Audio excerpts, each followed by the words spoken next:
Metro ನಿಲ್ದಾಣದಲ್ಲಿ ಸೂಸೈಡ್ಗೆ ಯತ್ನಿಸಿದ ಪ್ರಕರಣಕ್ಕೆ ಸಂಬಂಧಪಟ್ಟಂತೆ ವ್ಯಕ್ತಿಯನ್ನ ರಕ್ಷಣೆ ಮಾಡಲಾಗಿದೆ. ಸದ್ಯ ವ್ಯಕ್ತಿಯನ್ನ ರಕ್ಷಣೆ ಮಾಡಿ ವಿಕ್ಟೋರಿಯಾ ಆಸ್ಪತ್ರೆಗೆ ದಾಖಲು ಮಾಡಲಾಗಿದೆ. ಸದ್ಯ ಚಿಕಿತ್ಸೆ ಮುಂದುವರಿತಾ ಇದೆ. ಮೆಟ್ರೋ ಹಳಿಗೆ ಹಾರಿ ಸೂಸೈಡ್ಗೆ ಯತ್ನಿಸಿದ ಪ್ರಕರಣಕ್ಕೆ ಸಂಬಂಧಪಟ್ಟಂತೆ 35 ವರ್ಷದ ವ್ಯಕ್ತಿಯನ್ನ ರಕ್ಷಣೆ ಮಾಡಲಾಗಿದೆ. ನಮ್ಮ ಮೆಟ್ರೋ ರೈಲ್ವೆ ಟ್ರ್ಯಾಕ್ಗೆ ಹಾರಿದ್ದ ಈ ವ್ಯಕ್ತಿ ಆ ಸಂದರ್ಭದಲ್ಲಿ ಗಾಯಗಳಾಗಿದೆ. ಸದ್ಯ ಆಸ್ಪತ್ರೆಗೆ ದಾಖಲು ಮಾಡಲಾಗಿದೆ. ವ್ಯಕ್ತಿಯನ್ನ ರಕ್ಷಣೆ ಮಾಡಲಾಗಿದೆ.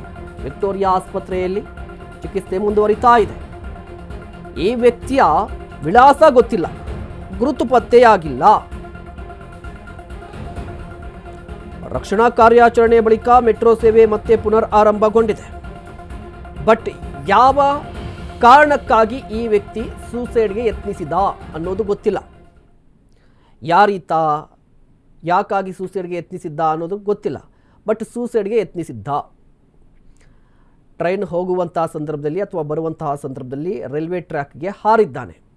ತಕ್ಷಣವೇ ಅಲ್ಲಿದ್ದಂತಹ ಸಿಬ್ಬಂದಿ ಆತನನ್ನು ರಕ್ಷಣೆ ಮಾಡಿದ್ದಾರೆ. ರಕ್ಷಣೆ ಮಾಡಿದ್ದಲ್ಲದೆ ಸ್ಥಳೀಯ ಆಸ್ಪತ್ರೆಗೆ ಅಂದರೆ ವಿಕ್ಟೋರಿಯಾ ಆಸ್ಪತ್ರೆಗೆ ದಾಖಲು ಕೂಡ ಮಾಡಿದ್ದಾರೆ. ಸದ್ಯ ಚಿಕಿತ್ಸೆ ಮುಂದುವರಿತಾ ಇದೆಯಂತೆ. ಪ್ರಾಣಾಪಾಯದಿಂದ ಪಾರಾಗಿದ್ದಾನೆ. ಸಣ್ಣ ಪುಟ್ಟ ಗಾಯಗಳಾಗಿದೆ ಅಂತ ಗೊತ್ತಾಗ್ತಾ ಇದೆ. ಸೊ ಯಾರೀತ, ಯಾವ ಕಾರಣಕ್ಕಾಗಿ ಸೂಸೈಡ್ ಅಟೆಂಪ್ಟ್ ಮಾಡಿದ್ದ ಅನ್ನುವ ಪ್ರಶ್ನೆಗಳ ಜೊತೆಗೆ ಸಿಬ್ಬಂದಿ ಏನು ಮಾಡ್ತಾ ಇದ್ರು, ಭದ್ರತೆ ಹೇಗಿದೆ, ಭದ್ರತೆಯ ಪ್ರಶ್ನೆ ಕೂಡ ಉದ್ಭವ ಆಗುತ್ತಲ್ವಾ. ಕಾರಣ ಇದು ಮೊದಲ ಬಾರಿ ಅಲ್ಲ. ಬೆಂಗಳೂರಿನಲ್ಲಿ 4-5 ಬಾರಿ ಈ ರೀತಿಯ ಘಟನೆಗಳು ಆಗಿವೆ. ಸೊ ಸಿಬ್ಬಂದಿಯ ಭದ್ರತೆಯ ಪ್ರಶ್ನೆ, ಅದೇ ಸಂದರ್ಭದಲ್ಲಿ ಯಾಕೆ, ಯಾವ ಕಾರಣಕ್ಕಾಗಿ ಈ ರೀತಿಯಾಗಿ ಸೂಸೈಡ್ಗೆ ಯತ್ನಿಸಿದ ಅನ್ನುವ ಪ್ರಶ್ನೆ, ಇದರ ಜೊತೆಗೆ ಈ ಘಟನೆಯಿಂದಾಗಿ ಅಲ್ಲಿ ಸ್ಥಳೀಯದ ಅಂದರೆ ಮೆಜೆಸ್ಟಿಕ್ ಮೆಟ್ರೋ ನಿಲ್ದಾಣದಲ್ಲಿ ಒಂದಿಷ್ಟು ಆತಂಕದ ವಾತಾವರಣ ಕೂಡ ನಿರ್ಮಾಣ ಆಗಿತ್ತು. ಪ್ರಯಾಣಿಕರು ಕೂಡ ಆತಂಕಗೊಂಡಿದ್ದರು. ಇದೇ ಕಾರಣಕ್ಕಾಗಿ ಮೆಟ್ರೋ ಸಂಚಾರವನ್ನು ಸ್ಥಗಿತಗೊಳಿಸಲಾಗಿತ್ತು. ಈಗ ಮೆಟ್ರೋ ಸಂಚಾರ ಆರಂಭ ಆಗಿದೆ. ಇನ್ನು ಮೆಜೆಸ್ಟಿಕ್ ಮೆಟ್ರೋ ಸ್ಟೇಷನ್ ಹತ್ತ ಪೊಲೀಸರು ಕೂಡ ದೌಡಾಯಿಸಿದ್ದಾರಂತೆ. ನಿಲ್ದಾಣ ನಿಯಂತ್ರಕರ ಕೊಠಡಿಯಲ್ಲಿ ಸಿಬ್ಬಂದಿಯನ್ನು ವಿಚಾರಣೆ ಮಾಡ್ತಾ ಇದ್ದಾರೆ. CCTV ದೃಶ್ಯಾವಳಿಯನ್ನು ಪಡೆಯುವಂಥ ಪ್ರಯತ್ನ ಮಾಡ್ತಾ ಇದ್ದಾರೆ. ಉಪ್ಪಾರಪೇಟೆ ಪೊಲೀಸರು ಭೇಟಿಯನ್ನು ಕೊಟ್ಟಿದ್ದಾರೆ, ಪರಿಶೀಲನೆ ನಡೆಸಿದ್ದಾರೆ. ವಿಚಾರ ಗೊತ್ತಾಗ್ತಾ ಇದ್ದಂತೆ ಪೊಲೀಸರು ಕೂಡ ಸ್ಥಳಕ್ಕೆ ಧಾವಿಸಿದರು. ಸ್ಥಳಕ್ಕೆ ಧಾವಿಸಿ ಯಾಕಾಗಿ ಈ ಘಟನೆ ನಡೆಯಿತು, ಹೇಗೆ ನಡೆಯಿತು, CCTV ದೃಶ್ಯಗಳು ಏನಾದರೂ ಇದೆಯಾ, ಇದ್ರೆ ಆ ದೃಶ್ಯಗಳನ್ನು ಪಡೆದುಕೊಳ್ಳುವಂಥ ಪ್ರಯತ್ನವನ್ನು ಮಾಡ್ತಾ ಇದ್ದಾರೆ. ಇಡೀ ಘಟನೆ ಅಂದರೆ ಆತ ಸೂಸೈಡ್ಗೆ ಯತ್ನಿಸುವಂತಹ ಸಂದರ್ಭದಲ್ಲಿ ಅಲ್ಲೇ ಇದ್ದಂತಹ CCTV ಕ್ಯಾಮ್ರಾದಲ್ಲಿ ದೃಶ್ಯ ಸರಿಯಾಗಿರುತ್ತೆ. ಸೊ ಆ ದೃಶ್ಯಗಳನ್ನು ಪಡೆಯುವಂಥ ಪ್ರಯತ್ನ, ಜೊತೆಗೆ ಆತನ ವಿಳಾಸವನ್ನು ತಿಳಿಯುವಂಥ ಪ್ರಯತ್ನವನ್ನು ಮಾಡ್ತಾ ಇದ್ದಾರೆ ಪೊಲೀಸರು ಕೂಡ. ನೀವು ಕೂಡ ದೃಶ್ಯಾವಳಿಯಲ್ಲಿ ಗಮನಿಸ್ತಾ ಇರ್ಬೋದು. ಪೊಲೀಸರು ಈಗಾಗಲೇ ನಿಲ್ದಾಣ ನಿಯಂತ್ರಕರ ಕೊಠಡಿಗೆ ಭೇಟಿಯನ್ನು ಕೊಟ್ಟಿದ್ದಾರೆ. ಸಿಬ್ಬಂದಿಯನ್ನು ವಿಚಾರಣೆ ನಡೆಸ್ತಾ ಇದ್ದಾರೆ. ಅಂದರೆ ಹೇಗಾಯಿತು ಅನ್ನೋದ್ರ ಬಗ್ಗೆ ಮಾಹಿತಿಯನ್ನು ಪಡೆದುಕೊಳ್ತಾ ಇದ್ದಾರೆ. ಅದಾದ ಬಳಿಕ CCTV ದೃಶ್ಯಾವಳಿಗಳನ್ನು ಕೂಡ ಪರಿಶೀಲನೆ ನಡೆಸ್ತಾ ಇದ್ದಾರೆ. ಈತ ಒಬ್ಬನೇ ಬಂದಿದ್ನಾ ಅಥವಾ ಈತನ ಜೊತೆ ಯಾರಾದರೂ ಬಂದಿದ್ರಾ, ಪ್ರೀ ಪ್ಲ್ಯಾಂಡ್ ಆಗಿ ಬಂದಿರುವಂಥದ್ದಾ, ಹೀಗೆ ಒಂದಿಷ್ಟು ಪ್ರಶ್ನೆಗಳಿರುತ್ತಲ್ವ, ಆ ಪ್ರಶ್ನೆಗಳಿಗೆ ಉತ್ತರವನ್ನು ಕಂಡುಕೊಳ್ಳುವಂಥ ಪ್ರಯತ್ನವನ್ನು ಮಾಡ್ತಾ ಇದ್ದಾರೆ. ಉಪ್ಪಾರಪೇಟೆ ಪೊಲೀಸರು ಭೇಟಿ ನೀಡಿ ಪರಿಶೀಲನೆ ನಡೆಸ್ತಾ ಇದ್ದಾರೆ. ಪ್ರಕರಣವನ್ನು ಕೂಡ ದಾಖಲು ಮಾಡಿಕೊಂಡಿದ್ದಾರೆ. ಮತ್ತೊಂದು ಕಡೆ ಆ ವ್ಯಕ್ತಿಯ ಬಗ್ಗೆ ಒಂದು ಕುತೂಹಲ ಇದೆ. ಯಾರಾತ, ಯಾಕೆ ಸೂಸೈಡ್ಗೆ ಯತ್ನಿಸಿದ ಅನ್ನೋ ಪ್ರಶ್ನೆ, ಜೊತೆಗೆ ಸದ್ಯ ಚಿಕಿತ್ಸೆ ಮುಂದುವರಿತಾ ಇದೆಯಂತೆ. ಪ್ರಾಣಾಪಾಯ ಏನೂ ಇಲ್ಲ ಅಂತ ಹೇಳ್ತಾ ಇದ್ದಾರೆ. ಸಣ್ಣ ಪುಟ್ಟ ಗಾಯ ಆಗಿದೆ. ಸೊ ಸದ್ಯ ಚಿಕಿತ್ಸೆ ಮುಂದುವರಿತಾ ಇದೆ ಅಂತ ಸದ್ಯದ ಮಾಹಿತಿ. ಈ ಬಗ್ಗೆ ಇನ್ನಷ್ಟು ಮಾಹಿತಿಯನ್ನು ಪಡೆಯೋಣ. ನಮ್ಮ ಪ್ರತಿನಿಧಿ ಮಹೇಶ್ ದೂರವಾಣಿ ಸಂಪರ್ಕದಲ್ಲಿದ್ದಾರೆ. ಎಸ್ ಮಹೇಶ್, ಇದು ಮೊದಲ ಬಾರಿ ಅಲ್ಲ ಮೆಟ್ರೋ ನಿಲ್ದಾಣದಲ್ಲಿ ಸೂಸೈಡನ್ನು ಯತ್ನಿಸುವಂಥ ಘಟನೆಗಳು ಮೊದಲ ಬಾರಿ ನಡೆದಿಲ್ಲ. ಇಲ್ಲಿ ಭದ್ರತೆಯ ಪ್ರಶ್ನೆ ಬರುತ್ತೆ. ಇದ್ರ ಜೊತೆಗೆ ಈ ವ್ಯಕ್ತಿ ಯಾರಂತೆ, ವಿಳಾಸ ಏನಾದರೂ ಗೊತ್ತಾಗಿದೆಯಾ, ಗುರುತು ಪತ್ತೆ ಆಗಿದೆಯಾ? ಈಗಾಗಲೇ ನೋಡ್ಬೋದು, ಎಲ್ಲೋ ಒಂದ್ ಕಡೆ ಮೆಟ್ರೋ ನಿಲ್ದಾಣಗಳಲ್ಲಿ ಒಂದು ಸೂಸೈಡ್ ಸ್ಪಾಟ್ ಆಗಿದೆ ಅಂತಾನೆ ಕೂಡ ಹೇಳ್ಬೋದು. ಯಾಕಂದ್ರೆ ಕಳೆದ 6 ತಿಂಗಳಿಂದನೂ ಕೂಡ ನೋಡ್ತಾ ಇರ್ಬೋದು, ಮೆಟ್ರೋ ನಿಲ್ದಾಣಗಳಲ್ಲಿ ಸೂಸೈಡ್ ಯತ್ನ ಮಾಡುವಂತ ಹಲವು ಜನರು ಕೂಡ ಈಗಾಗಲೇ ಕೆಲವರು 1-2-3 ಜನ ಸಾವನ್ನಪ್ಪಿದೆ, ಉಳಿದಿರುವಂತರು ಪ್ರಾಣಾಪಾಯದಿಂದ ಪಾರಾಗಿರುವಂತದ್ದು. ಇದೇ ರೀತಿ ಇವತ್ತು ಕೂಡ ಮೆಜೆಸ್ಟಿಕ್ ನ ಮೆಟ್ರೋ ನಿಲ್ದಾಣದಲ್ಲಿ ಒಂದು ಘಟನೆ ನಡೆದಿರುವಂತದ್ದು. ಮಧ್ಯಾಹ್ನ 3:19 ಸಮಯದಲ್ಲಿ ಯುವಕ ಒಬ್ಬ 30 ರಿಂದ 35 ಆಸುಪಾಸಿನ ವಯಸ್ಸಿನ ಯುವಕ ಏಕಾಏಕಿ ಏನು ಒಂದು ಗ್ರೀನ್ ಲೈನ್ ಮೆಟ್ರೋ ಟ್ರ್ಯಾಕ್ಗೆ ಜಿಗಿದಿರುವಂತದ್ದು. ಜಿಗಿದ ತಕ್ಷಣನೇ ಎಲ್ಲೋ ಒಂದ್ ಕಡೆ ಮೆಟ್ರೋ ಅಧಿಕಾರಿಗಳು ಅವರ ಸಮಯ ಪ್ರಜ್ಞೆಯಿಂದ ಒಂದು ರೀತಿಯಲ್ಲಿ ಮೆಟ್ರೋ ಟ್ರೈನ್ ನಿಲ್ಲಿಸ್ಬಿಟ್ಟು ತಕ್ಷಣ ಅವರನ್ನ ಏನೋ ಒಂದು ಟ್ರ್ಯಾಕ್ ಇಂದ ತೆಗೆದಿರುವಂತದ್ದು. ಆದ್ರೆ ಎಲ್ಲೋ ಒಂದ್ ಕಡೆ ಅವ್ರಿಗೆ ಗಂಭೀರ ಸ್ಥಿತಿಯಲ್ಲಿ ಗಾಯಗಳಾಗಿದೆ ಅಂತ ಕೂಡ ಈಗಾಗಲೇ ಮೆಟ್ರೋ ಅಧಿಕಾರಿಗಳು ಮಾಹಿತಿ ಕೊಟ್ಟಿರುವಂತದ್ದು. ಕೂಡಲೇ ಅವ್ರನ್ನ ಆಂಬುಲೆನ್ಸ್ ಅಲ್ಲಿ ಏನೋ ಒಂದು ವಿಕ್ಟೋರಿಯಾ ಹಾಸ್ಪಿಟಲ್ಗೆ ರವಾನೆ ಮಾಡಿರ್ತಾರೆ. ವಿಕ್ಟೋರಿಯಾ ಹಾಸ್ಪಿಟಲ್ ಈಗಾಗಲೇ ಚಿಕಿತ್ಸೆ ಕೊಡ್ತಾ ಇರುವಂತದ್ದು ವೈದ್ಯರು. ಆದ್ರೆ ವೈದ್ಯರು ಕೊಡ್ತಾ ಇರೋ ಚಿಕಿತ್ಸೆಗೆ ಎಲ್ಲೋ ಒಂದ್ ಕಡೆ ಸ್ಪಂದಿಸ್ತಾ ಇಲ್ಲ, ಅಂದ್ರೆ ಎಲ್ಲೋ ಒಂದ್ ಕಡೆ ಅವರು ಸ್ಪಂದಿಸ್ತಾ ಇಲ್ಲ ಅಂತ ಕೂಡ ಈಗಾಗಲೇ ವೈದ್ಯರು ಮಾಹಿತಿ ಕೊಟ್ಟಿರುವಂತದ್ದು. ಅಂದ್ರೆ ಇವ್ರು ಯಾರು ಏನು ಅಂತ ಇವರು ಕೂಡ ಮೆಟ್ರೋ ಅಧಿಕಾರಿಗಳು ಸದ್ಯಕ್ಕೆ ಮಾಹಿತಿ ಕೊಡ್ತಿಲ್ಲ. ಅನಾಮಿಕಾ ಅಂತಾನು ಕೂಡ ಈಗಾಗಲೇ ಏನೊಂದು ಪತ್ರಿಕಾ ಪ್ರಕಟಣೆ ಕೊಟ್ಟಿರುವಂತದ್ದು. ಉಳಿದಂತೆ ಏನು ವಿಕ್ಟೋರಿಯಾ ಹಾಸ್ಪಿಟಲ್ ಈಗಾಗಲೇ ವೈದ್ಯರು ಕೂಡ ಚಿಕಿತ್ಸೆ ಕೊಡ್ತಾ ಇರುವಂತದ್ದು. ಆದ್ರೆ ಯಾವ್ದು ಸ್ಪಂದನೆ ಮಾಡ್ತಿಲ್ಲ ಅನ್ನೋ ಒಂದು ವಿಷಯ ಕೂಡ ಈಗ ಹೊರ ಬಂದಿರುವಂತದ್ದು. ಮಹೇಶ್, ನೋಡಿ, ನೀವು ಕೂಡ ಹೇಳ್ತಾ ಇದ್ರಿ ಕಳೆದ 6 ತಿಂಗಳಲ್ಲಿ ಸಾಕಷ್ಟು ಪ್ರಕರಣಗಳು ಈ ರೀತಿ ಆಗ್ತಾ ಇದೆ ಅಂತ. ಏನ್ ಸಮಸ್ಯೆ ಆಗ್ತಾ ಇದೆ ಅಂದ್ರೆ ಭದ್ರತೆ ಲೋಪನಾ ಅಂತ? ಎಸ್ ಮಹೇಶ್, ಒಂದ್ ರೀತಿ ಭದ್ರತಾ ಲೋಪ ಅಂತಾನೆ ಹೇಳ್ಬೋದು. ಯಾಕಂದ್ರೆ ಹಿಂದೆನೂ ಕೂಡ ಆತ್ಮಹತ್ಯೆಗೆ ಇತ್ತೀಚೆಗೆ ಎಲ್ಲಾನು ಕೂಡ ಒಂದ್ ರೀತಿಯಲ್ಲಿ ಸಾರ್ವಜನಿಕರು ಏನು ಮೆಟ್ರೋ ಟ್ರ್ಯಾಕ್ ಬಳಿ ಅಂದ್ರೆ ಒಂದು ನಿಲ್ದಾಣ ಇದೆ, ನಿಲ್ದಾಣದಲ್ಲಿ ಒಂದ್ ರೀತಿಯಲ್ಲಿ ಒಂದು ಸ್ಟೇರ್ ಕೇಸ್ಗೆ ಒಂದು ಕಂಬಿ ಹಾಕ್ಬೇಕು, ಅಂದ್ರೆ ಏನೊಂದು ಗಾರ್ಡ್ ಹಾಕ್ಬೇಕು ಅಂತ ಕೂಡ ಹಲವು ಜನರು ಕೂಡ ಹೇಳಿಕೆ ಕೊಟ್ಟಿದ್ರು. ಆದ್ರೆ ಇವರು ಕೂಡ ಕೆಲವು ಮೆಟ್ರೋ ನಿಲ್ದಾಣಗಳಲ್ಲಿ ಕೂಡ ಒಂದು ರೀತಿಯಲ್ಲಿ ಕಂಬಿ ಅಳವಡಿಕೆ ಮಾಡಿರುವಂತದ್ದು. ಉಳಿದಂತ ನಿಲ್ದಾಣಗಳಲ್ಲಿ ಎಲ್ಲೂ ಕೂಡ ಅಳವಡಿಕೆ ಮಾಡಿಲ್ಲ. ಇದರಿಂದ ಎಲ್ಲೋ ಒಂದ್ ಕಡೆ ಆತ್ಮಹತ್ಯೆಗೆ ಒಂದ್ ರೀತಿಯಲ್ಲಿ ಸರಿಯಾದ ಸ್ಪಾಟ್ ಅಂತಾನು ಕೂಡ ಕೆಲವು ಜನರು ಈ ತರ ತಿಳ್ಕೊಂಡು ಈ ರೀತಿ ಆತ್ಮಹತ್ಯೆಗೆ ಯತ್ನ ಮಾಡ್ತಾ ಇರುವಂತದ್ದು. ಮಹೇಶ್, ಓಕೆ, ಧನ್ಯವಾದ ಮಹೇಶ್ ತಮ್ಮೆಲ್ಲ ಡೀಟೇಲ್ಸ್ಗಾಗಿ.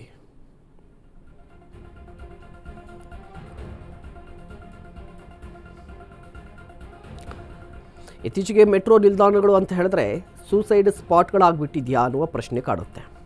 ನಮ್ಮ ಪ್ರತಿನಿಧಿ ಮಹೇಶ್ ಕೂಡ ಹೇಳ್ತಾ ಇದ್ರು ಕಳೆದ 6 ತಿಂಗಳಲ್ಲಿ 4ನೇ ಪ್ರಕರಣ ಇದು ಅಂತ ಹೇಳಿ. ಇದಕ್ಕೆ ಸಾಕಷ್ಟು ರೀತಿಯ ಕಾರಣಗಳಿರುತ್ತೆ. ಒಂದು ಸೆಕ್ಯೂರಿಟಿ ಪ್ರಾಬ್ಲಮ್ಮ, ಇದರ ಜೊತೆಗೆ ಭದ್ರತೆ ಇರಲ್ವಾ, ಯಾಕೆ ಪದೇ ಪದೇ ಈ ಘಟನೆಗಳನ್ನು ಮರುಕಳಿಸ್ತಾ ಇದೆ, ಎಲ್ಲ ಕಡೆ ಎಲ್ಲ ರೀತಿಯ ಚೆಕಪ್ ಮಾಡ್ತಾರಲ್ವ, ತಪಾಸಣೆ ನಡೆಸ್ತಾರಲ್ವ, ಇಷ್ಟೆಲ್ಲ ಟೈಟ್ ಸೆಕ್ಯೂರಿಟಿ ಇದ್ದರೂ ಕೂಡ ಈ ರೀತಿಯ ಘಟನೆಗಳು ಮರುಕಳಿಸ್ತಾ ಇದೆಯಾ ಅಂತ ಹೇಳಿದ್ರೆ ಎಲ್ಲೋ ಒಂದು ಕಡೆ ಭದ್ರತೆ ಲೋಪ ಇದೆ ಅಂತ ಹೇಳ್ತಾರೆ. ಇದರ ಜೊತೆಗೆ ಸದ್ಯ ಅನಾಮಿಕಾ ವ್ಯಕ್ತಿಗೂ ಕೂಡ ಚಿಕಿತ್ಸೆ ಮುಂದುವರಿತಾ ಇದೆಯಂತೆ. ಚಿಕಿತ್ಸೆಗೆ ಸ್ಪಂದಿಸ್ತಾ ಇಲ್ಲ ಅನ್ನುವ ಮಾಹಿತಿ ಲಭ್ಯವಾಗಿದೆ. ಅಂದರೆ ಕೈ ಮತ್ತು ಕಾಲುಗಳಿಗೆ ಗಂಭೀರವಾದ ಗಾಯಗಳಾಗಿದೆ. ಹೀಗಾಗಿ ಆತನ ಚಿಕಿತ್ಸೆ ಕೂಡ ಮುಂದುವರಿತಾ ಇದೆ. ಇನ್ನು ಬೆಳಗಾವಿ ಪ್ರವಾಸದಲ್ಲಿರುವಂತಹ ಸಿಎಂ ಸಿದ್ದರಾಮಯ್ಯನವರು ಜನತಾ ದರ್ಶನವನ್ನು ಮಾಡ್ತಾ ಇದ್ದಾರೆ. ಸರ್ಕಿಟ್ ಹೌಸ್ನಲ್ಲಿ ಜನರಿಂದ ಅಹವಾಲನ್ನು ಸ್ವೀಕಾರ ಮಾಡ್ತಾ ಇದ್ದಾರೆ. ಬೆಳಗಾವಿಯಲ್ಲಿ ಸಿಎಂ ಸಿದ್ದರಾಮಯ್ಯ ಜನತಾ ದರ್ಶನ. ಸರ್ಕಿಟ್ ಹೌಸ್ನಲ್ಲಿ ಜನರಿಂದ ಅಹವಾಲನ್ನು ಸ್ವೀಕಾರ ಮಾಡ್ತಾ ಇದ್ದಾರೆ. ಕನ್ನಡ ಪರ ಹೋರಾಟಗಾರರಿಂದ ರಾಜ್ಯೋತ್ಸವಕ್ಕೆ ಅನುದಾನಕ್ಕೆ ಮನವಿ ಮಾಡಲಾಗಿದೆ. ಬೆಳೆ ಹಾನಿಗೆ ಪರಿಹಾರ, ಕಬ್ಬಿಗೆ ಬೆಂಬಲ ನಿಗದಿ ಸೇರಿದಂತೆ ಸಾಕಷ್ಟು ಮನವಿಗಳನ್ನು ಮಾಡಿದ್ದಾರೆ. ರೈತರ ಕಿವಿ ಹಿಂಡಿ ಆಯಿತು ಅಂತ ಹೇಳಿದ್ರಂತೆ. ಕಿತ್ತೂರು ಕರ್ನಾಟಕ ಅಭಿವೃದ್ಧಿ ಪ್ರಾಧಿಕಾರ ರಚನೆಗೂ ಕೂಡ ಆಗ್ರಹಿಸಿದ್ದಾರೆ. ಉತ್ತರ ಕರ್ನಾಟಕ ವಿಕಾಸ ವೇದಿಕೆಯಿಂದ ಮನವಿ ಸಲ್ಲಿಕೆಯಾಗಿದೆ.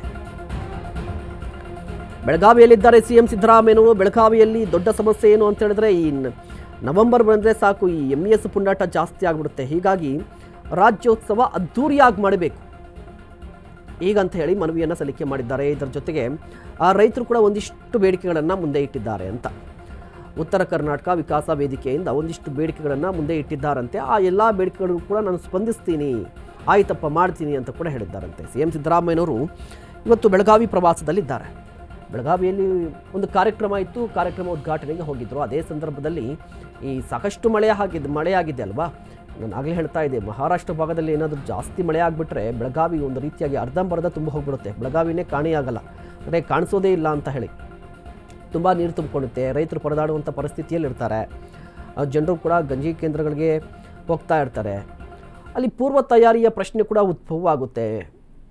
ಈ ಸಮಸ್ಯೆಗಳ ನಡುವೆ ಒಂದು ಕಾರ್ಯಕ್ರಮದಲ್ಲಿ ಇವತ್ತು ಸಿದ್ದರಾಮಯ್ಯವರು ಭಾಗಿಯಾಗಿದ್ದರು. ಅದಾದ ನಂತರ ಜನತಾ ದರ್ಶನವನ್ನು ಮಾಡಿದರು. ನೀವು ಕೂಡ ದೃಶ್ಯಾವಳಿಯಲ್ಲಿ ಗಮನಿಸ್ತಾ ಇರ್ಬೋದು.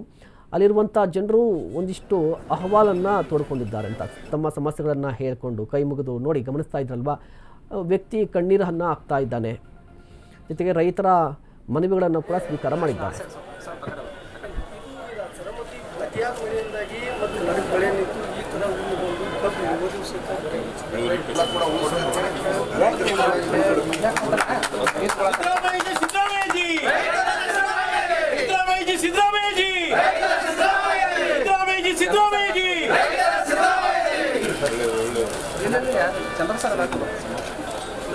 ಕಬ್ಬಿನ ಬ್ರಹ್ಮಸರ ಗೊತ್ತು ನನಗೆ.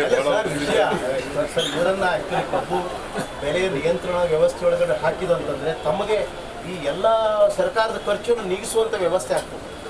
ನಾವು ಮಾರ್ಗದರ್ಶಕರ ತಗೋಬೇಕು ದಯಮಾಡಿ. ಯಾಕಂದ್ರೆ ತುಂಬ ಅದ್ರ ಬಗ್ಗೆ ಅಭ್ಯಾಸ ಮಾಡಿದರೆ ಮಾಹಿತಿ ಇದೆ ಸರ್. ಮತ್ತು ಸಾಹೇಬ್ರ ಕಾಂಗ್ರೆಸ್ ಸರ್ಕಾರ ಮಾತ್ರ ಬಳಿ ಭಾಳ 2850 ಎಕರೆ ಸರ್. ಇದನ್ನು ಹೊರತುಪಡಿಸಿ 4500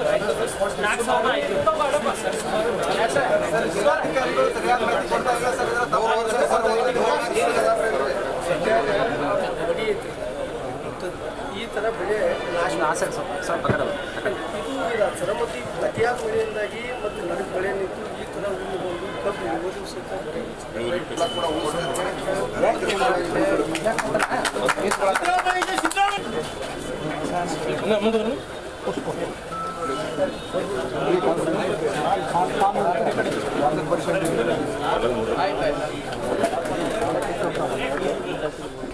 ದೃಶ್ಯಾವಳಿಯಲ್ಲಿ ಗಮನಿಸ್ತಾ ಇರಬಹುದು. ಬೆಳಗಾವಿಯಲ್ಲಿ ಸಿಎಂ ಸಿದ್ದರಾಮಯ್ಯನವರು ಜನತಾ ದರ್ಶನವನ್ನು ಮಾಡಿದ್ದಾರೆ. ಈ ಸಂದರ್ಭದಲ್ಲಿ ಒಂದಿಷ್ಟು ಜನರು ಬಂದಿದ್ದರು, ತಮ್ಮ ಸಮಸ್ಯೆಗಳನ್ನು ಹೇಳಿಕೊಂಡ್ರು. ಅದಾದ ಬಳಿಕ ರೈತ ಮುಖಂಡರು ಬಂದರು.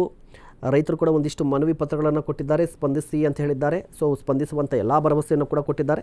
ಅದಾದ ಬಳಿಕ ಕನ್ನಡಪರ ಹೋರಾಟಗಾರರು ಕೂಡ ಬಂದಿದ್ದರು. ಕನ್ನಡಪರ ಹೋರಾಟಗಾರರ ಮನವಿ ಏನು ಅಂತ ಹೇಳಿದ್ರೆ, ಈ ನವೆಂಬರ್ ಬಂದರೆ ಸಾಕು, ಬೆಳಗಾವಿಯಲ್ಲಿ MES ಪುಂಡಾಟ ಜಾಸ್ತಿ ಆಗಿಬಿಡುತ್ತೆ, ಕರಾಳ ದಿನಾಚರಣೆ ಮಾಡ್ತಾರೆ.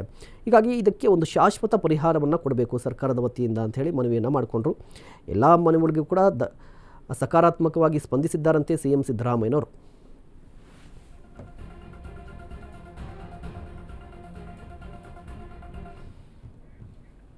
ಇನ್ನು ರಾಜ್ಯದಲ್ಲಿ ಸಿಎಂ ಬದಲಾವಣೆ ವಿಚಾರಕ್ಕೆ ಸಂಬಂಧಪಟ್ಟಂತೆ ಬಸವರಾಜ ಬೊಮ್ಮಾಯಿ ಅವರು ರಿಯಾಕ್ಟ್ ಮಾಡಿದ್ದಾರೆ. ಇನ್ನೂ 2 ವರ್ಷ ನಾನೇ ಸಿಎಂ ಅಂತ ಹೇಳಿ ಸಿದ್ದರಾಮಯ್ಯನವರು ಹೇಳಿಕೆಯನ್ನು ಕೊಟ್ಟಿದ್ದಾರೆ. ಇದೇ ವಿಚಾರಕ್ಕೆ ಸಂಬಂಧಪಟ್ಟಂತೆ ಹಾವೇರಿಯಲ್ಲಿ ಸಂಸದರಾಗಿರುವಂತಹ ಬಸವರಾಜ ಬೊಮ್ಮಾಯಿ ಅವರು ರಿಯಾಕ್ಟ್ ಮಾಡಿದ್ದಾರೆ.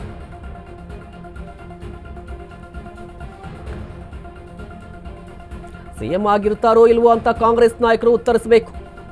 ರಾಜ್ಯ ದಿವಾಳಿಯಾಗಿದೆ, ಯಾವುದೇ ಅಭಿವೃದ್ಧಿ ಕಾರ್ಯ ಆಗಿಲ್ಲ, ಗುತ್ತಿಗೆದಾರರು ಕಮಿಷನ್ 2 ಪಟ್ಟಾಗಿದೆ ಅಂತ ಆರೋಪಿಸಿದ್ದಾರೆ. ಇದಕ್ಕೆ ತಕ್ಕ ಉತ್ತರ ಕೊಡಲಿ, ಭ್ರಷ್ಟಾಚಾರ ರಹಿತ ಅಭಿವೃದ್ಧಿ ಮಾಡಲಿ, ಆಮೇಲೆ 2 ವರ್ಷ ಇರುತ್ತಾರೋ 3 ವರ್ಷ ಇರುತ್ತಾರೋ ನೋಡೋಣ. ಸಿಎಂ ಸಿದ್ದರಾಮಯ್ಯನವರಿಗೆ ಸಂಸದರಾಗಿರುವಂತಹ ಬಸವರಾಜ ಬೊಮ್ಮಾಯಿ ಅವರು ತಿರುಗೇಟನ್ನು ಕೊಟ್ಟಿದ್ದಾರೆ.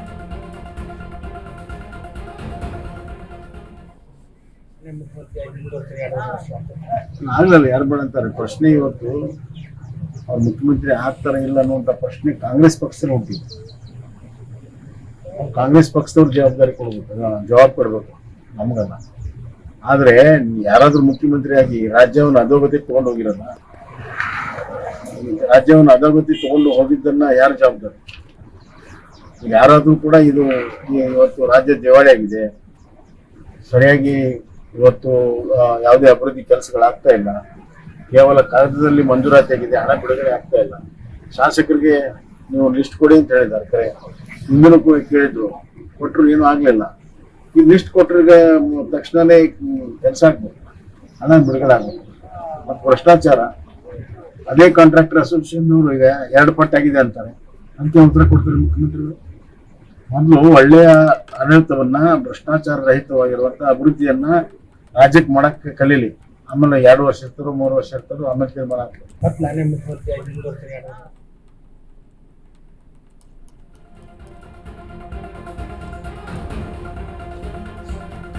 ಇನ್ನು ಕಲ್ಯಾಣ ಕರ್ನಾಟಕದಲ್ಲಿ ವರುಣನ ಆರ್ಭಟ ಜೋರಾಗಿದೆ. ಇದೇ ವಿಚಾರಕ್ಕೆ ಸಂಬಂಧಪಟ್ಟಂತೆ ಹಾವೇರಿಯಲ್ಲಿ ಸಂಸದರಾಗಿರುವಂತಹ ಬಸವರಾಜ ಬೊಮ್ಮಾಯಿ ಅವರು ರಿಯಾಕ್ಟ್ ಮಾಡಿದ್ದಾರೆ. ಕಳೆದ ಬಾರಿ ಬೆಳೆ ಹಾನಿ ಪರಿಹಾರ ಕೊಡುವಲ್ಲಿ ವಿಳಂಬವಾಯಿತು. ಕೇಂದ್ರ ಹಣ ಬಿಡುಗಡೆ ಮಾಡಿದ ನಂತರ ಹಣ ರಿಲೀಸ್ ಮಾಡಿದ್ದಾರೆ. ಈ ಬಾರಿ ಬೆಳೆ ಹಾನಿ ಘೋಷಣೆ ಮಾಡಿದ್ದಾರೆ, ಇನ್ನೂ ನೀಡಿಲ್ಲ. ಪರಿಹಾರ ಘೋಷಣೆ ಮಾಡಿದ್ದಾರೆ, ಬಟ್ ಪರಿಹಾರ ಇನ್ನೂ ರಿಲೀಸ್ ಆಗಿಲ್ಲ ಅಂತ, ಅಮೌಂಟ್ ರಿಲೀಸ್ ಆಗಿಲ್ಲ ಅಂತ ಆರೋಪಿಸಿದ್ದಾರೆ. ರೈತರ ಬಗ್ಗೆ ಕಾಳಜಿ ಇದ್ದರೆ ಈ ಕೂಡಲೇ ಪರಿಹಾರವನ್ನು ರಿಲೀಸ್ ಮಾಡಬೇಕು, ಕೇಂದ್ರದ ಬಗ್ಗೆ ನೆಪ ಹೇಳಬಾರದು ಅನ್ನುವ ಕಿವಿಮಾತನ್ನು ಹೇಳಿದ್ದಾರೆ ಬಸವರಾಜ ಬೊಮ್ಮಾಯಿ ಅವರು.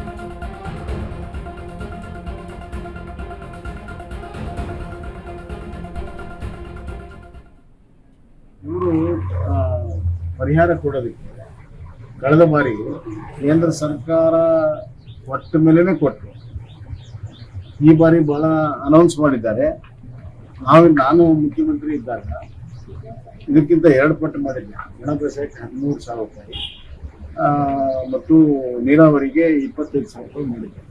ಅಂದ್ರೆ ಅವಾಗೇನು ಕೇಂದ್ರ ಸರ್ಕಾರ ಕೈಲಿಲ್ಲ, 2 ಪಟ್ಟು ಹೆಚ್ಚು, ಕೇಂದ್ರ ಸರ್ಕಾರದ 2 ಪಟ್ಟು ಹೆಚ್ಚು ಮಾಡಿದ್ರು ಕೂಡ ಕೂಡಲೇ ಬಿಡುಗಡೆ ಮಾಡಿ ಅದನ್ನ ಡಿಬಿಟಿ ಮುಖಾಂತರ ರೈತರಿಗೆ ಕೊಟ್ಟಿದ್ರು. ಇವ್ರಿಗೆ ನಿಜವಾಗ್ಲೂ ಕೂಡ ರೈತರ ಬಗ್ಗೆ ಕಳಕಳಿ ಇದ್ರೆ ಮತ್ತು ಜನರಿಗೆ ಏನೋ ಈ ಮಳೆಯಿಂದ ಹಾನಿಯಾಗಿದೆ ಅವ್ರಿಗೆ ಸಹಾಯ ಮಾಡ್ಬೇಕು ಅನ್ನುವಂಥ ಬಡವ್ರ ಬಗ್ಗೆ ಚಿಂತನೆ ಇದ್ರೆ ಕೂಡಲೇ ಹಣ ಬಿಡುಗಡೆ ಮಾಡಿ. ಇವರು ಕೇಂದ್ರದ ಮೇಲೆ ನೆಪ ಹಾಕಿ ತಮ್ಮ ಜವಾಬ್ದಾರಿಯನ್ನು ನೋಡ್ಸ್ಕೊಳಕ್ ಸಾಧ್ಯ. ಇವರು ಪರಿಹಾರ ಕೊಡೋದಕ್ಕೆ ಕಳೆದ ಬಾರಿ ಕೇಂದ್ರ ಸರ್ಕಾರ ಒಟ್ಟ ಮೇಲೆನೆ ಕೊಟ್ಟರು. ಈ ಬಾರಿ ಬಹಳ. ಇನ್ನು ಬೆಳಗಾವಿಯಲ್ಲಿ ಕಲ್ಲು ತೂರಾಟ ಪ್ರಕರಣಕ್ಕೆ ಸಂಬಂಧಪಟ್ಟಂತೆ ಸಂಸದರಾಗಿರುವಂತಹ ಬಸವರಾಜ ಬೊಮ್ಮಾಯಿ ಅವರು ಕೂಡ ರಿಯಾಕ್ಟ್ ಮಾಡಿದ್ದಾರೆ. ಹೆಚ್ಚಿನ ಜಾಗೃತಿ ತೆಗೆದುಕೊಳ್ಳುವಲ್ಲಿ ಪೊಲೀಸರು ವಿಫಲಗೊಂಡಿದ್ದಾರೆ. ಬೆಳಗಾವಿಯಲ್ಲಿ ಕಲ್ಲು ತೂರಾಟ ಪ್ರಕರಣಕ್ಕೆ ಸಂಬಂಧಪಟ್ಟಂತೆ ಹೆಚ್ಚಿನ ಜಾಗೃತಿ ತೆಗೆದುಕೊಳ್ಳುವಲ್ಲಿ ಪೊಲೀಸರು ವಿಫಲರಾಗಿದ್ದಾರೆ. ಹಾವೇರಿಯಲ್ಲಿ ಸಂಸದರಾಗಿರುವಂತಹ ಬಸವರಾಜ ಬೊಮ್ಮಾಯಿ ಅವರ ಹೇಳಿಕೆ ಇದು. ರಾಜಕತೆ ಹಿಂಸೆ ಸೃಷ್ಟಿಸೋದು ಒಂದು ವರ್ಗದ ಹುನ್ನಾರ. ರಾಜ್ಯದಲ್ಲಿ ಸಂಪೂರ್ಣ ಕಾನೂನು ಸುವ್ಯವಸ್ಥೆ ಕುಸಿದಿದೆ. ಕಾನೂನು ಭಯ, ಪೊಲೀಸರ ಭಯ ಜನರಲ್ಲಿ ಇಲ್ಲ. ಸರ್ಕಾರ ಹಲವು ಪ್ರಕರಣಗಳನ್ನು ನಿಭಾಯಿಸುವಲ್ಲಿ ವಿಫಲವಾಗಿದೆ. ಗೃಹ ಸಚಿವರು ಘಟನೆಯನ್ನು ಗಂಭೀರವಾಗಿ ತೆಗೆದುಕೊಳ್ಳಬೇಕು. ಬೆಳಗಾವಿಯಲ್ಲಿ ಸಂಸದರಾಗಿರುವಂತಹ ಬಸವರಾಜ ಬೊಮ್ಮಾಯಿ ಅವರ ಆಗ್ರಹ ಇದು.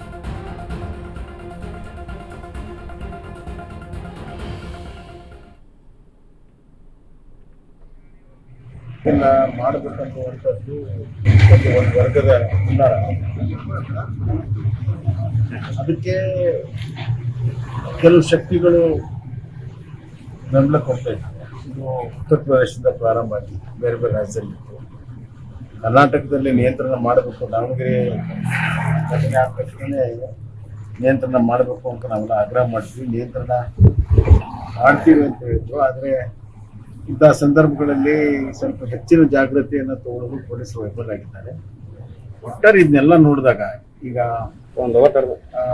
ಮಂಡ್ಯ ಘಟನೆ, ಮತ್ತೂರು ಘಟನೆ, ಈ ಘಟನೆಗಳನ್ನು ನೋಡಿದಾಗ ಈ ರಾಜ್ಯದಲ್ಲಿ ಕಾನೂನು ಸುವ್ಯವಸ್ಥೆ ಸಂಪೂರ್ಣವಾಗಿ ಕುಸಿದಿದೆ ಮತ್ತು ಕಾನೂನಿನ ಭಯ ಜನರಲ್ಲಿಲ್ಲ, ಪೊಲೀಸರ ಭಯ ಜನರಲ್ಲಿಲ್ಲ. ಇದು ಈ ಸರ್ಕಾರದ ಹಲವಾರು ಘಟನೆಗಳಲ್ಲಿ ಅವ್ರು ನಡ್ಕೊಂಡ ರೀತಿಯಲ್ಲಿ ಇವತ್ತು ವಿಫಲವಾಗಿದೆ ಅಂತ ಹೇಳಕ್ ಇಚ್ಛಪಡ್ತೇನೆ. ಗೃಹ ಸಚಿವರು ಇದನ್ನ ಗಂಭೀರವಾಗಿ ತಗೋಬೇಕು. ಇಲ್ಲದಿದ್ರೆ ಇದು ಜಾತಿ, ಮತ, ಪಂಥ, ಧರ್ಮದ ಹೆಸರಿನಲ್ಲಿ ದೇಶ ಒಡೆಯೋದಕ್ಕೆ ಅವಕಾಶವನ್ನು ಮಾಡಿಕೊಡ್ತಾರೆ. ನೋಡಿ, ಗ್ರಾಮೀಣಾಭಿವೃದ್ಧಿ ಸಚಿವರು ಈ ಸುದ್ದಿಯನ್ನು ನೋಡಲೇಬೇಕು. ಕಾರಣ ಏನು ಅಂತ ಹೇಳಿದ್ರೆ ಗ್ರಾಮ ಪಂಚಾಯಿತಿಯ ಅಧ್ಯಕ್ಷರ ಲಂಚಾವತಾರದ ಕಹಾನಿ ಇದು. ಗ್ರಾಮ ಪಂಚಾಯಿತಿ ಅಧ್ಯಕ್ಷರ ಲಂಚಾವತಾರದ ಕತೆ. ಗ್ರಾಮದ ಅಭಿವೃದ್ಧಿ ಯೋಜನೆಯ ಹಣ ಗುಳುಂ ಮಾಡಿದ್ದಾನೆ. ಹಾಡೋನಹಳ್ಳಿ ಗ್ರಾಮ ಪಂಚಾಯಿತಿಯಲ್ಲಿ ಭ್ರಷ್ಟಾಚಾರವಾಗಿದೆ.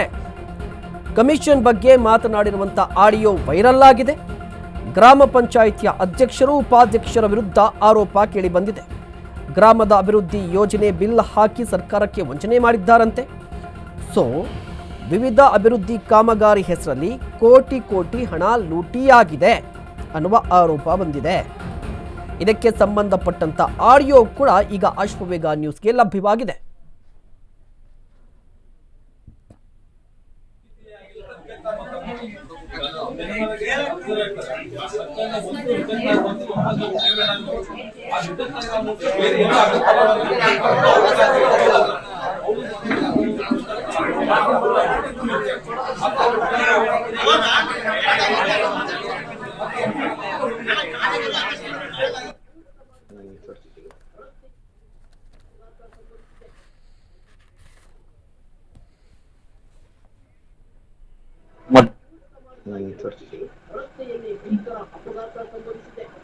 ಇವನ್ ಹಾಕದ ತೊಂದ್ರೆ ಇಲ್ಲ ತಾನೆ, ಮತ್ ಬಿಲ್ ಹಾಕ್ತಾನೆ ಇದೀವಿ ಮತ್ತೆ ಎಚ್ ಜಿ ಎಲೆಕ್ಟ್ರಿಕಲ್ಗೆ ಸಾಕು.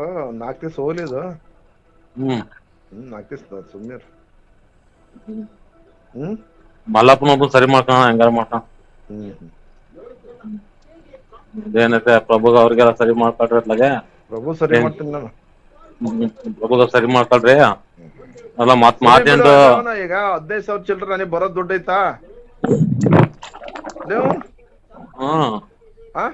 ಹ್ಮ್ ಮತ್ತೆ ಅಲ್ಲ ಐತೆ ಬೇರೆ ಈಗ ಮಾರ್ಚೆಂಟ್ ಎಲ್ಲ ಬಾಳ ಹಾಕೋ ಬಿಲ್ ಇರ್ತಾವ ಅದಕ್ಕೆ ಕೇಳಿದೆ ಮಾರ್ಚೆಂಟ್ ಒಳಗೆ ಹಾಕೊಂಡ್ಬಿಡೋಕ್ ಅದಕ್ಕೆ ನಾ ಅದಕ್ಕೆ 52,000 ಹಾಕ್ಸೋಣ ಅಂತ ಅಂದ್ರೆ ಅವ್ರ ಮಾತ್ ಕೇಳಿ ನೀವು 9,900 ಹಾಕು. ಅವರೇ ಮಾಡಿದ್ ಮರೆ ಅವರು ನಾನು ಅವತ್ತೇ ಹೇಳ್ದೆ ನಿಮಗೆ. ಮತ್ ತಡಿಯಲೆ ಸೋಮವಾರದ ಮೇಲೆ ಮಂಗಳವಾರ ಮುಂದಿನ ಮಂಗಳವಾರ ಮತ್ತೆಲ್ಲರೂ ಹಾಕ್ಸೋಣ ಸುಮ್ಮನೆ ಯಾಕೆ ಆತ ಒಂಚೂರು ಈಗಾರ ನೋಡೋನ್ ದುಡ್ಡು ಅಂತ ನಾವು ಒಂಚೂರು ಇಟ್ಟು ಬಾಸನಂತೆ ಪ್ರಭು ಅದಲ್ಲ ಪ್ರಭು ಅವ್ನಿಗೆ ಮಾತಾಡಿ 20 ಕ್ಯಾಶ್ ಕೊಟ್ಟು ಇದು ನೋಡಪ್ಪ ಇದ್ ಮಾಡ್ತೀವಿ ಅಂತ ಹೇಳಿ ತಗ ಇದನ್ನ ಅಂತ ತೋರ್ಸಿ ಹಾಕ್ಬಿಟ್ರೆ ಸುಮ್ಮನೆ ಆಗ್ಬಿಡ್ತಾನೆ. ಅರ್ಥಾತ ನಿಮ್ಗೆ ಬಿಟ್ಟಿದಪ್ಪ ಅವನು ಮಾಡ್ಲಂಗ್ ಮಾಡಕ್ ಹೋದ್ಬಿಟ್ಲೆ ಗೊತ್ತಿಲ್ದಂಗ ಹೆಂಗ್ ಮಾಡಿದ್ರಿ ಅಂತಾನೆ ತಿಳಿಸ್ಕೊಂಬಂದ್ರೆ ನಾಯಿ ಕುನಿ ಹಂಗಿರ್ತಾನೆ. ಅಷ್ಟು ಅಲ್ಲ ಒಂದ ಎರಡ ಗೊತ್ತಿರಂಗ್ ಮಾಡೋಣ. 10 ಮಾಡಿದೀವಿ 5 ಮಾಡಿದೀವಿ 1-2 ಗೊತ್ತಾಗಿರ್ಬೇಕು ಅವ್ನಿಗೆ. ಮತ್ ಗೊತ್ತಿತ್ತಲ್ಲ ಮರಿ ಆದ ದುಡ್ಡಿದು ಅಂದಂಗೆ ಅದನ್ನ ನಾ ಮ್ಯಾನೇಜ್ ಮಾಡ್ತೀನಿ. ನನಗೆ ಸಾವಕ್ಕಿದೆ ಏನ್ ಮಾಡ್ತಾನಂತ ಗೊತ್ತಾಗಲ್ಲ. ಅದೇ ಅವನದ ಕಷ್ಟ ಮತ್ ವಿಡಿಯೋನ ಎತ್ಕೊಂಡು ಸುಮ್ನೆ ಅವ್ರಿಗೆಲ್ಲ ಗೊತ್ತಾಗ ಮಾಡಿ ನಾನು ನಮ್ಮ ಬರೋ ದುಡ್ಡು ಮತ್ತೆ ಹೆಂಗ್ ತಗೊಂಬಕಪ್ಪ ಅಂತೀನಿ. ಹಂಗೇನಾರ ಜೋರ್ ಮಾಡಿದ್ರ ಅವನು ಅವನಿಗೊಂದ್ ಸ್ವಲ್ಪ ಕೊಡೋಣ ಒಂದ್ 2,000 3,000 ಯಾರಿಗೆ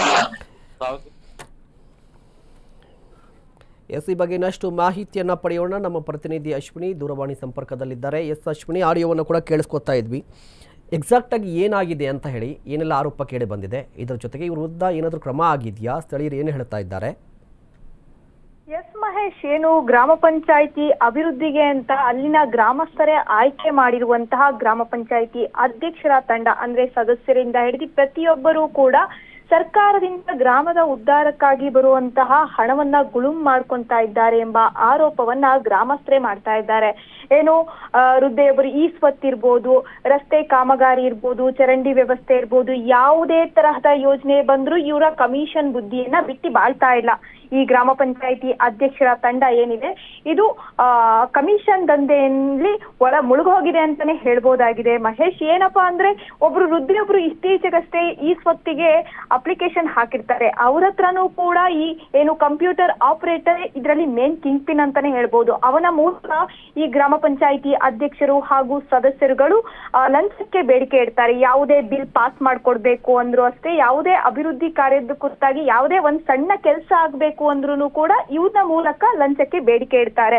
ಲಂಚ ಕೊಟ್ರೆ ಬಿಲ್ ಪಾಸ್ ಆಗತ್ತೆ. ಇನ್ನ ಕೆಲವೊಂದು ಚರಂಡಿ ಸ್ವಚ್ಛಗೊಳಿಸೋದಂತದಿರ್ಬೋದು, ಏನು ಗ್ರಾಮ ಪಂಚಾಯಿತಿ ಅಂಡರ್ ಅಲ್ಲಿ ಬರುವಂತ ಸ್ವಚ್ಛತಾ ಕೆಲಸ ಇರ್ಬೋದು, ಆ ಯಾವುದೇ ತರ ಕೆಲಸ ಮಾಡದೇ ಇದ್ರು ಕೂಡ ಸರ್ಕಾರಕ್ಕೆ ಬಿಲ್ ಅನ್ನ ಕಳಿಸ್ಕೊಡ್ತಾರೆ. ಬಿಲ್ ಇಂದ ಬರೋ ಹಣವನ್ನ ಗುಳು ಮಾಡ್ಕೊಂತಾ ಇದ್ದಾರೆ. ಇದು ಗ್ರಾಮಸ್ಥರ ಆರೋಪ ಆಗಿದೆ. ಈ ಕುರಿತಾಗಿ ಕಳೆದ 3 ತಿಂಗಳ ಹಿಂದೆಯಷ್ಟೇ ಏನು ಒಂದು ಅದರಲ್ಲಿ ನಾವು ವಿಡಿಯೋದಲ್ಲಿ ನೋಡ್ಬೋದು, ಏನು ಗ್ರಾಮ ಪಂಚಾಯಿತಿ ಕಂಪ್ಯೂಟರ್ ಆಪರೇಟರ್ ಏನು ಮಹೇಶ್ ಇದ್ದಾರೆ ಅವ್ರನ್ನ ನಿಲ್ಲಿಸ್ಕೊಂಡ್ಬಿಟ್ಟು ಗ್ರಾಮಸ್ಥರೆಲ್ಲ ಚೀಮಾರೆ ಹಾಕ್ತಾರೆ. ಆಗ ಅವ್ನ ತಪ್ಪನ್ನ ಒಪ್ಕೊಂತಾನೆ ಕೂಡ, ಹೌದು ನಾನ್ ಮಾಡಿರೋದು ತಪ್ಪು, ಇನ್ನೊಂದ್ ಸ್ವಲ್ಪ ದಿವಸದಲ್ಲೇ ನನ್ಗೊಂದು ಪ್ರಮೋಷನ್ ಸಿಗೋದಿದೆ, ನಾನು ಇದರಿಂದ ಹೋಗ್ತೇನೆ, ಅದಕ್ಕೊಂದು ಅವಕಾಶ ಮಾಡ್ಕೊಡಿ ಅಂತ ಬೇಡಿರ್ತಾನೆ. ಅದಾದ್ಮೇಲೂ ಕೂಡ ಆತ ತಿದ್ಕೊಂಡಿಲ್ಲ. ಅವನನ್ನ ಬಳಸ್ಕೊಂತಾ ಇರೋದು ಇದರಲ್ಲಿ ಪಂಚಾಯಿತಿ ಸದಸ್ಯ ಸಕ್ರೆ ಚಂದ್ರಣ್ಣ ಅವರ ಮೇನು ಪಾತ್ರವಿದೆ ಅನ್ನೋದು ಸ್ಥಳೀಯರ ಆರೋಪ ಆಗಿದೆ. ಇವ್ರನ್ನ ಓಕೆ, ಧನ್ಯವಾದ ಅಶ್ವಿನಿ ತಮ್ಮೆಲ್ಲ ಡೀಟೇಲ್ಸ್ಗಾಗಿ. ಇನ್ನು ಲಕ್ಷಾಂತರ ವೆಚ್ಚದ ಬಸ್ ನಿಲ್ದಾಣಕ್ಕಿಲ್ವ ನಿರ್ವಹಣೆ ಭಾಗ್ಯ ಅನ್ನುವ ಪ್ರಶ್ನೆ ಎದುರಾಗಿದೆ. ನಿರ್ವಹಣೆ ಇಲ್ಲದೆ ಮೂಲೆ ಗುಂಪಾಗಿದೆಯಂತೆ ಸ್ಮಾರ್ಟ್ ಬಸ್ ನಿಲ್ದಾಣ. ಲಕ್ಷಾಂತರ ವೆಚ್ಚದ ಬಸ್ ನಿಲ್ದಾಣಕ್ಕಿಲ್ವಂತೆ ನಿರ್ವಹಣೆ ಭಾಗ್ಯ. ನಿರ್ವಹಣೆ ಇಲ್ಲದೆ ಮೂಲೆ ಗುಂಪಾಗಿದೆ. ಪ್ಯಾನಿಕ್ ಬಟನ್ ವರ್ಕ್ ಆಗಲ್ಲ, ವಿದ್ಯುತ್ ಕನೆಕ್ಷನ್ ಇಲ್ಲವೇ ಇಲ್ಲ. ಬೆಂಗಳೂರಿನ ನೃತತುಂಗ ರಸ್ತೆಯ KR ಸರ್ಕಲ್ ಬಸ್ ನಿಲ್ದಾಣ ಇದು. ಸುಮಾರು 43 ಲಕ್ಷದ ವೆಚ್ಚವನ್ನ ಖರ್ಚು ಮಾಡಿದ್ದಾರೆ ಇದಕ್ಕೆ. ಮಹಿಳೆಯರಿಗೆ ಸುರಕ್ಷತೆ ಅಂತ ಸ್ಮಾರ್ಟ್ ಬಸ್ ಸ್ಟ್ಯಾಂಡ್ ಮಾಡಿದ್ರು. ಇವತ್ತಿನ ಮಹಿಳೆಯೇ ಈ ಬಸ್ ನಿಲ್ದಾಣದಲ್ಲಿ ಬಳಸೋಕೆ ಆಗ್ತಾ ಇಲ್ಲ ಅಂತ ಹೇಳಿ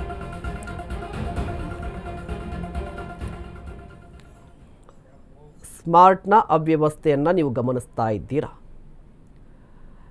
KR ಸರ್ಕಲ್ನಲ್ಲಿರುವಂತಹ ಬಸ್ ನಿಲ್ದಾಣದ ಅವ್ಯವಸ್ಥೆ ಇದು. ಲಕ್ಷಾಂತರ ಖರ್ಚು ಮಾಡ್ತಾರೆ, ನಿರ್ಮಾಣ ಮಾಡ್ತಾರೆ, ನಿರ್ವಹಣೆ ಕತೆ ಮಾತ್ರ ಕೇಳಂಗಿಲ್ಲ. ಬಸ್ ಸ್ಟಾಪ್ ಅಲ್ಲಿ ಚೆನ್ನಾಗಿ ಮಾಡಿದ್ರು ಫಸ್ಟ್, ಇವಾಗ ಮತ್ತೆ ಅದು ಯಾಕೋ ಹಾಳಾಗಿದೆ.